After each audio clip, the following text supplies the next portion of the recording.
Welcome है आपका फिर से मेरे एक और रिएक्शन वीडियो पर। तो वैसे मैं कुछ सवालों के जवाब या फिर कुछ अपने सवालों को आपसे पूछने आई हूँ और उस पर ज़रूर गौर कीजिएगा। और प्लीज़ जो भी पहली बार चैनल पर आया है तो चैनल को सब्सक्राइब ज़रूर कीजिएगा और मेरे जो रिएक्शन है आप लोग देखकर ज़रूर बताइएगा कि आपको कैसे लगते हैं। और वैसे आज अभी पोस्ट होने वाला है, मतलब शेड्यूल पोस्ट है, आने वाला है। जगत दीदी के ऊपर मैंने एक वीडियो डाला है, उसको भी देखिएगा और ये बाद में आएगा। इस वीडियो के पहले वो आ चुका होगा। तो अभी मैं इसमें बात करने वाली हूँ कि बहुत से लोग बोल रहे हैं सपना को, अरे घर छोड़कर गई थी तब नहीं ये सब सोचा, अब सोच रही है। ससुर के ऊपर जब केस किया था तब नहीं सोच रही थी, अब सोच रही है। अब उसके ऊपर हुआ है तो बौखला गई है। बहुत सारे मैंने ऐसे कमेंट्स पढ़े और जो पड़ोसी जी हैं उन्होंने भी बोला। वैसे पड़ोसी जी के बहुत सारे नाम रखे जा रहे हैं, यदि आप लोगों ने भी सुने हो तो ज़रूर बताइएगा। इतने फ़नी फ़नी नाम दे रहे हैं ना लोग उनको, बहुत ही। वैसे मैं किसी का नामकरण आज तक मैंने कभी किसी को कोई अपनी तरफ से नाम नहीं दिया तो मैं नहीं बोलूँगी, पर आप लोग ज़रूर बताइएगा कि आपने कौन कौन से नाम पढ़े हैं और यदि आप लोगों ने भी उनके लिए कोई नाम सोचा है तो क्या नाम सोचा है। वैसे बड़े खतरनाक उनको नाम दिए जा रहे हैं। अब वो उनकी रिस्पेक्ट को बढ़ा रहे हैं या गिरा रहे हैं, वो नाम जब आप देखेंगे तो आपको पता चलेगा। वैसे पड़ोसी जी ने बोला था कि सपना जब छोड़कर गई थी तब नहीं सोचा है जो जितना यहाँ पर कांड कर गई थी। पहले तो मुझे ये समझ में नहीं आ रहा था कांड किसको बोलते हैं। यदि उसको परेशान किया जा रहा था, वो वहाँ पर बहुत ज़्यादा परेशान थी, डिप्रेस थी और कोशिश भी यही की सामने वाले ने कि ये घर छोड़ दे। बाकी कोशिश इसी चीज़ की थी, वो हो गया तो अब सारा ब्लेम सपना के ऊपर जो डाल दिया इतनी अच्छे से। तो मैं उनको बोलना चाहूँगी कि जो छोटी चीज़ें हैं, क्या वो घर छोड़कर नहीं गई थी? क्या उन्होंने प्लानिंग नहीं की थी सपना के साथ? पर उनको तो शायद 2 महीने भी नहीं हुए थे या 1 महीना भी नहीं हुआ था और मनाकर वापस बाइज्जत घर में ले आया गया था। अब देखो, उनको घर में लाने के वैसे बहुत से ज़्यादा कारण हैं, बहुत ही ज़्यादा कारण है। वैसे हम लोगों ने सुना था जब वो इस सपना के साथ, मतलब सपना जब चली गई थी, वो ग्वालियर गई थी और उसकी मम्मी पापा, सॉरी पापा नहीं आए थे, उसकी मम्मी और भाई आए थे। जो कुछ भी घर छोड़ने के पहले, एक रात पहले जो कुछ भी हुआ, आज तक वो चीज़ हम लोगों के सामने नहीं आई है। आज तक नहीं आई, ना सपना ने बताया, ना छोटी जीजी ने बताया और ना उनके ससुर साहब तो वैसे ही नहीं बताते। जो चीज़ उनको बताना चाहिए वो भी नहीं बताते। तो क्या हुआ था वो नहीं पता, पर एक ही रात में उन लोगों ने फैसला किया था कि घर छोड़ना है। और ये बात हम लोगों ने रिकॉर्डिंग में भी सुनी थी जब सपना ग्वालियर में थी और ये अपने रियल घर में थी। छोटी जीजी अपने रियल मम्मी पापा के पास थी।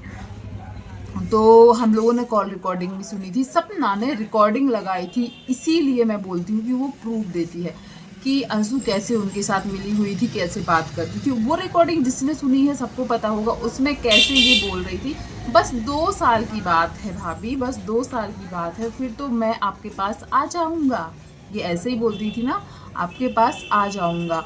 तो वो बोलती है, सपना ने बोला था कि नहीं, रियल मम्मी पापा कभी नहीं छोड़े जाते, ऐसा कभी नहीं होता है। अरे अरे वो देख लेंगे, वो सब हो जाएगा, इनके साथ किसको रहना है, मैं वैसे भी आ जाऊंगा। 12th करने के बाद इनका प्लान था कि ये सपना के पास जाएंगे और जो कुछ भी उस घर में होता था सबको पता है। आई विटनेस जिसको बोलेंगे, मतलब आंखों से जिसने देखा है या जो सच में सबसे बड़ा सबूत जानता है कि सपना के साथ वहाँ पर क्या क्या हुआ है, वो छोटी जीजी ही हैं। और कहीं ना कहीं यही चीज़ सामने वाले को, मतलब कि सपना की सास ससुर को पता था कि छोटी जीजी यदि सपना के साथ चली गई तो आज नहीं तो कभी ना कभी सोशल मीडिया पर वो अंशु से हर चीज़ बुलवा देगी या कभी ना कभी सबूत ला देगी या अंशु से आके बुलवा देगी कि हाँ, इन्होंने भाभी के साथ बहुत गलत किया था। इसीलिए जब सपना गई थी ना मिलने के लिए, छोटी दीदी का वो जो चेन और कुछ ईयरिंग जो भी था, अंशु को जो भी गोल्ड था वो देने के लिए सपना जब गई थी, तब भी वो बहुत इमोशनल थी। सपना से मिलने के बाद बहुत ज़्यादा इमोशनल थी। वो वीडियो हम लोगों ने भी देखा था और ये चीज़ भी हम लोगों ने देखी थी कि जो सपना है ना, उसने वो जो गोल्ड का सामान था अच्छे से दिया है अंशु को। और फिर अंशु के रियल मम्मी पापा जो थे उनसे बात हुई थी सपना की। तो फिर वहाँ पर ऐसा क्या हुआ नहीं पता चला। वहाँ से जैसे ही सपना लौट कर आई थी वो अंशु के लिए कुछ बोली थी, अंशु के पापा के लिए कुछ बोली थी, और फिर जस्ट कुछ ही दिन नहीं हुए थे और छोटी जीजी ने अपने रंग बदल दिए थे और सपना के खिलाफ हो गई थी वो। और फिर कुछ ही दिन बाद पता चला कि अंकल आंटी लेने गए हैं उनको और वो आ गई हैं घर। फिर उनको अचानक अपने मम्मी पापा का प्यार जाग गया, ये मेरे पेरेंट्स हैं, इन्हीं को मुझे देखना है, जो कुछ भी है। तो मुझे ये समझ में नहीं आता, जब घर दोनों ने छोड़ा था एक को माफ़ कर दिया गया, एक ने इतनी सारी रिकॉर्डिंग्स, इतनी सारी उनकी पर्सनल बातें सपना को जाकर बताई जो सपना से छुपाई जाती थी, फिर भी उसको माफ़ कर दिया गया। सोशल मीडिया पर वो रिकॉर्डिंग्स आई, वो सब ने सुनी, फिर भी उसको माफ़ कर दिया गया क्योंकि वो बेटी थी। पर सपना तो बहू थी ना, उसको माफ़ नहीं किया जा सकता था, वो भी विधवा बहू। बेटे होते तो चलो बेटों के मोह में फिर भी बहू को घर ला सकते थे। या तो देखो इसके दो कारण हो सकते हैं कि अंशु को सब कुछ पता था और अंशु को सब कुछ पता होने के वजह से हो सकता था कि यदि वो सपना के साथ सच में चली जाती या सपना का पक्ष सच में लेती, या उसके दिमाग में ये आ जाता कि भाभी सच में अच्छी है, भाभी के साथ गलत हुआ है, तो इन सब की सच्चाई सामने आ जाती। और इन लोगों ने उसको कैसे बहलाया फुसलाया नहीं पता है, क्योंकि अंशु की मम्मी का जो वीडियो आया था अंशु के साथ जो घर छोड़ने के बाद, उसमें साफ दिख रहा था कि वो भी सपना की साइड ही है, सपना का पक्ष ही ले रही हैं, या जो अंकल आंटी है इनके चीज़ें उनको पसंद नहीं है। पर शायद आंटी के भाई मतलब छोटी जीजी के जो पापा हैं उन्होंने और अंकल आंटी ने इन सब ने इतना प्रेशर दिया कि अंशु के दिमाग में क्या डाला नहीं पता, कि एकदम से अंशु को पता चल गया कि वो मेरे पेरेंट्स हैं, उनके लिए मैं सब कुछ करूँगी, और भी जितने भी फ़र्ज थे सब अंशु को दिखने लगे और वो फिर सिपुरी आ गई। और फिर जो नफ़रत सपना के खिलाफ उन्होंने निकाली, और जब ऑडियंस ने उनको घेरा कि तुमने ऐसे कैसे बोला, तुम तो उस समय ये बोल रही थी, तुम तो ये कर रही थी, तब याद है ना वो रात वाली लाइव जो रात में आई थी, और कितने बहादुरी से वो डटकर उस लाइव में उसने हर सवाल के जवाब दिए थे और बहुत सारे झूठ भी बोले थे क्योंकि साफ दिख रहा था। पर भाई वो बोली बिल्कुल ऐसी थी कि उसको डर नहीं लग रहा था किसी का। पूछो किसको क्या पूछना है, पूछो, मैं सब बोलूँगी सब बोलूँगी। और रात में उसने खुद बोला था सबके खिलाफ जाकर उसने लाइव की थी, पर कुछ खिलाफ जाकर लाइव नहीं की थी वहाँ से। तो सब कहने का मतलब यही है, जब एक बेटी ने कुछ किया तो उसको उसी चीज़ के लिए माफ़ी मांग दी, उसी टाइम पर बहू ने किया, जबकि पहले वो घर छोड़कर गई थी। आज सपना को, और फिर दूसरी यदि देखो एक चीज़ मैंने बोली कि इसमें अंकल का फ़ायदा था कि अंशु उनके सपना के साथ ना मिल जाए। दूसरा यह हो सकता है, दूसरा रीज़न ये भी हो सकता है कि सब लोग पहले से ही मिले थे, छोटी जीजी भी पहले से ही अंकल के साथ, आंटी के साथ, या जो भी पूरी फैमिली है सबके साथ मिली थी। ये पूरी प्लानिंग पहले से ही की गई थी कि ऐसे ऐसे करना है, घर छोड़ देगी, बाद में तुम आ जाना, ये हो सकता है। या फिर अंकल के पास फिर जो है अंशु को लगा होगा कि भाई जो भी है बाद में हो सकता है मुझे, मैं ही इकलौती उनकी रह जाऊं, क्योंकि उनके बच्चे तो है नहीं है, पोतियों को निकाल देंगे, मैं ही बचूंगी, जो भी होगा मेरे लिए होगा। ये सब दिमाग हो सकता है छोटी जीजी के पिताजी ने उनके दिमाग में भरी हो, जो भी हो, क्योंकि दिख रहा है वही। क्योंकि सबसे बड़ा सवाल ये है कि दोनों साथ में घर छोड़ी थी, यहाँ तक कि छोटी जीजी ने पहले छोड़ा था, फिर एक को माफ़ी, एक को रिश्ता सुधारने का मौका भी नहीं, वो घर भी गई मिलने के लिए, तो भी ऐसा बोल दिया गया, फिर बुलाया भी अभी फिर भी ऐसा बोल दिया गया। तो ऐसा क्यों, ऐसा क्यों? और सपना के लिए इतना सब कुछ बोला जाता है कि अभी जो पड़ोसी जी आते हैं, 2-3 वीडियो अभी अभी पड़ोसी जी के आ चुके हैं, लोग बोलते हैं वो रिप्लाई ना दें। रिप्लाई देने वाली बात ही नहीं है। मेरे वीडियो पे भी एक कमेंट आया था, पड़ोसी जी बोलते हैं तो आपको क्या प्रॉब्लम जाती है, आप लोग भी तो बोलते हो। तो प्लीज़ यदि आपको वो नहीं है, हम लोग सिर्फ स्नैपी गर्ल्स पर नहीं बोलते हैं, कितने सारे लोगों पर रिएक्शन है, पूरा चैनल चेक कर लीजिए, बहुत सारे लोगों पर रिएक्शन है।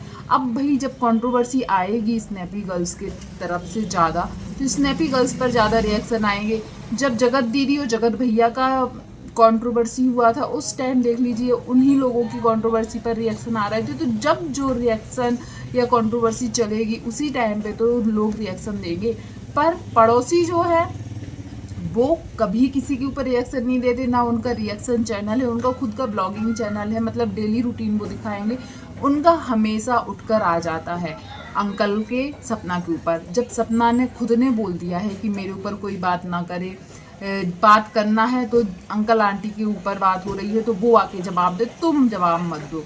उनका रिएक्शन चैनल तो है नहीं है। तो ये बात है कि वो इतने धीर, इतने बेशरम कैसे बन सकते हैं कि उनको सामने वाला बोल रहा है कि मत बोलो मत बोलो, अंकल आंटी के लिए बोलने दो। उनका खुद का अब चैनल है। सबसे बड़ा बहाना था उनका चैनल नहीं है। जब अंशु नहीं थी, गांव चली गई थी, इसलिए उन्होंने चैनल बनाया था कि अंशु नहीं है। पर अब तो अंशु घर में है।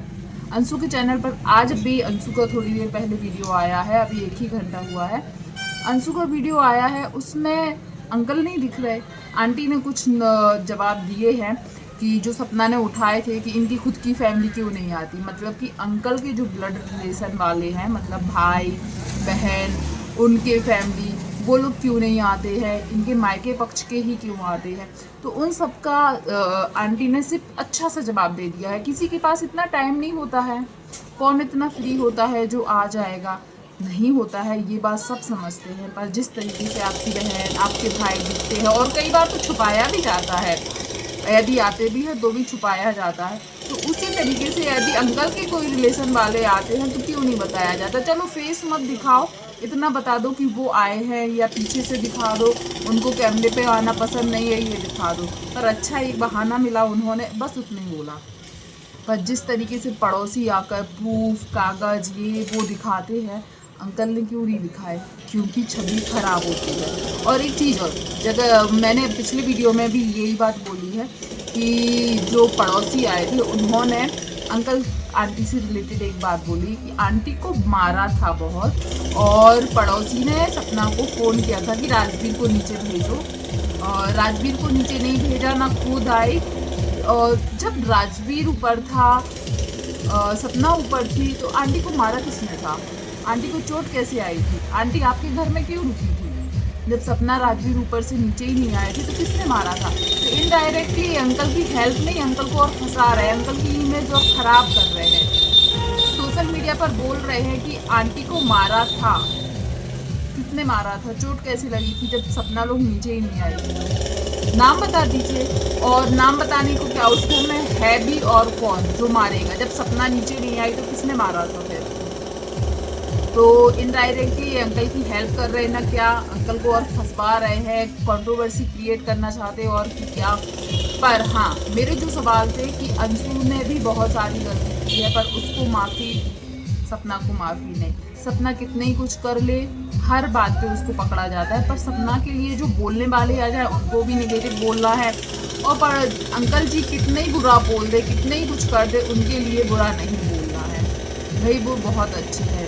अभी छोटी जीजी कुछ भी कर दे, कुछ भी कर दे, वो बातें छुपाई जाएंगी। और सपना सब कुछ अच्छा कर करके भी दिखाए कि लोगों को बोलने का मौका ना मिले। फिर भी हर चीज़ में उसने ये क्यों पहना, उसने ये क्यों खाया, वो वहाँ क्यों गई, वो यहाँ क्यों गई, अब बीमार क्यों नहीं पड़ती, सब सवाल उठाए जाते हैं।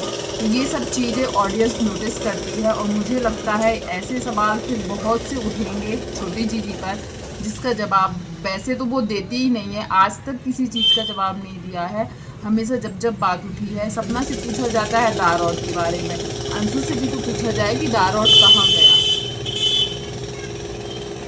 छोटी जीजी अब बड़े लोगों जैसे बात करती है, जैसे कि उन्होंने सपना पर बहुत एलिगेशन लगाए थे, गाड़ी के पार्ट्स, या भैया की जब डेथ हुई थी तो वो क्या कर रही थी, ये वो फ़ोन सपना के पास था, ये सब। ये क्यों नहीं बताती डेथ सर्टिफिकेट कैसे बना था, पीएम रिपोर्ट में क्या रीज़न दिया गया था डेट का, ये सब क्यों नहीं बताती। कभी नहीं बताएंगी, आज तक नहीं बताया। अलका जी ने भी पूछा था डेथ सर्टिफिकेट के बारे में, आज तक नहीं बताया उस बारे में। तो बहुत से ऐसे सवाल हैं और भी मैंने बहुत सारी चीज़ें नोटिस की थी, पर अभी ध्यान में नहीं है। एक तो सामने गणपति जी बैठे हैं, वहाँ की आवाज़ आ रही, तो हो सकता है बहुत ज़्यादा शोर आ रहा होगा। पर ये वीडियो मैं यहीं पर ख़त्म करती हूँ, बाद में एक और ब्लॉग बनाने की कोशिश करूँगी। पर आप लोग ज़रूर बताइएगा आप लोग क्या सोचते हैं, आपको क्या लगता है जो कुछ भी बताया जा रहा है या हो रहा है हो सकता है दोनों साइड से गलती हो, पर सपना ने अपनी कई गलतियाँ एक्सेप्ट की है, माफ़ी भी मांगी है, पर सामने वाला कभी नहीं। तो वीडियो यहीं एंड करते हैं। वीडियो पसंद आया हो तो प्लीज़ वीडियो को लाइक शेयर कमेंट कीजिएगा। पहली बार चैनल पर आए तो चैनल को सब्सक्राइब कीजिएगा। और गणपति जी आप लोगों के यहाँ भी बैठे हैं, तो अभी तो वही फेस्टिव सीजन चल रहा है। हम लोगों के यहाँ तो दिन भर बहुत आवाज़ आती है। अभी लाइट चली गई थी तो मैंने सोचा थोड़ा सा वीडियो बना ले, फिर से लाइट आ गई तो स्टार्ट हो गया गाना, जो साउंड सब लगे हुए हैं। देखो आवाज़ आ रही बहुत। चलिए यहीं तो बंद करते हैं वीडियो। प्लीज़ जो भी यहाँ तक बना रहा, थैंक यू सो मच। पर वीडियो में कमेंट जरूर कीजिएगा कि आप क्या सोचते हैं। धन्यवाद।